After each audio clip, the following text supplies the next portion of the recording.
Perambur paper mill சாலையில் மாநகர பேருந்தும் இருசக்கர வாகனமும் நேருக்கு நேர் மோதிக்கொண்டது. இதில் இருசக்கர வாகனத்தில் வந்த சாய் டெக்னிக்கல் ட்ரைனிங் சென்டர் மாணவர் உயிருக்கு போராடி கொண்டிருந்த நிலையில் 108 ஆம்புலன்ஸுக்கு அழைப்பு விடுக்கப்பட்டது.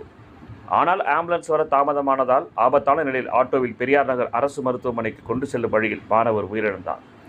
இதுபோன்ற விபத்துகள் நடைபெறுவது போக்குவரத்து நெரிசல் மிக்க பேப்பர் மில் சாலையில் உள்ள தேநீர் விடுதிகள் அருகில் சாலையை ஆக்கிரமித்தபடி வாகனங்களை நிறுத்தி வைப்பதுதான் காரணம் என பொதுமக்கள் வருத்தத்துடன் தெரிவிக்கின்றனர்.